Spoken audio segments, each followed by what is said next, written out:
What's going on, guys? My name is JackTheBus, and welcome to the Black Ops 4 Update 1.05 rundown.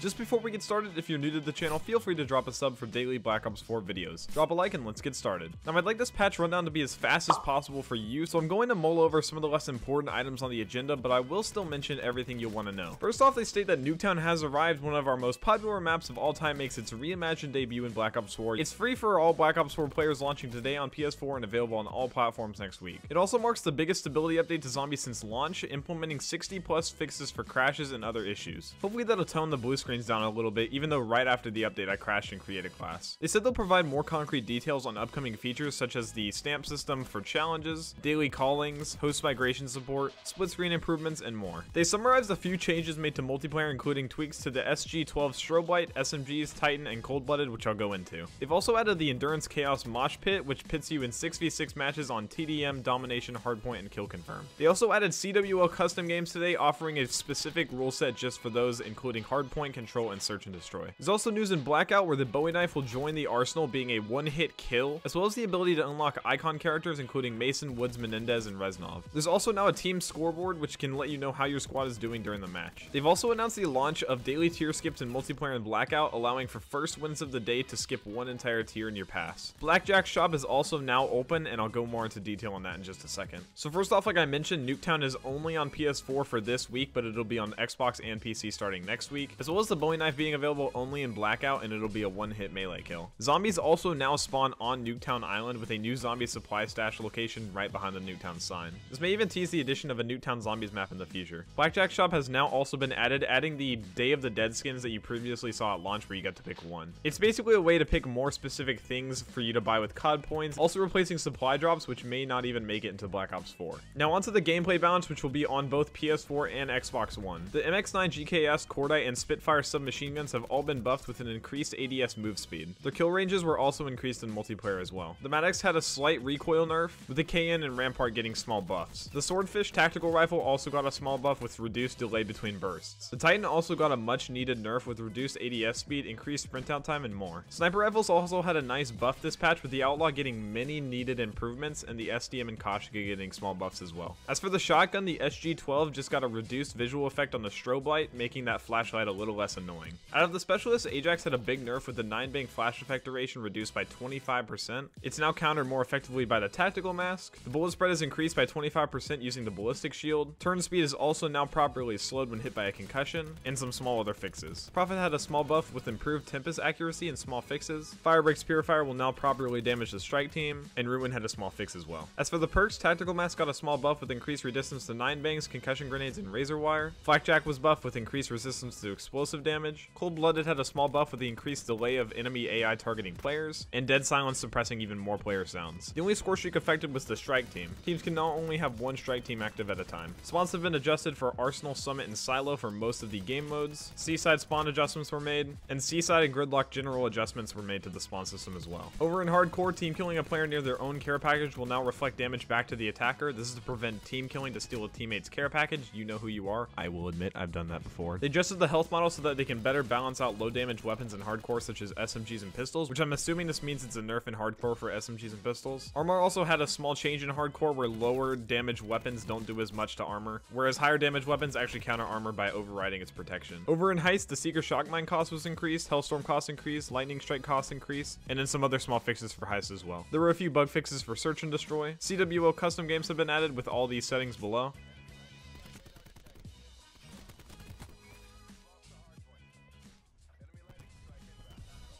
They recovered the majority of lost hard stop challenge progress that was reset for many players. There were some camo progression issues resolved, and then a few miscellaneous bug fixes and exploits. Over in Zombies, I'm not going to read through all these, but it's basically they fixed a bunch of crashes involving very specific in-game items. They also added basically speed cola whenever a player has all 4 perks, so your reload speed will be automatically increased. They resolved many more issues with armory, clan tags, XP, all that kind of stuff. And basically a ton more bug fixes and just issue resolvements for Zombies. Over in Blackout, item pickups now stream in faster at the start of the the match, so you'll be able to see those weapons on the ground easier. Like I mentioned before, there's a new team scoreboard, as well as various stability improvements and bug fixes. The Icon's character missions are now available as well, including Mason, Woods, Menendez, and Reznov, and I'll have that video up hopefully tomorrow on how to unlock all those. Nomad's character mission requirements were also adjusted to remove the dependency of other player to character choices. And yeah guys, that's going to be it on the patch 1.05 rundown. Let me know what you think of this type of video. I really enjoyed putting these kind of videos together and informing you guys on, you know, all the gameplay changes that have been made. I think this is some really good changes and are really pointing in a good direction for Black Ops 4, especially with all the fixes and just changes in general. I like how they really prioritize fixing the game over new features in this patch in general. And I think if they just keep up this pattern of development, things will surely look up for the game. Be sure to drop a like on the video, subscribe if you're new, and I'll catch you guys in the next one.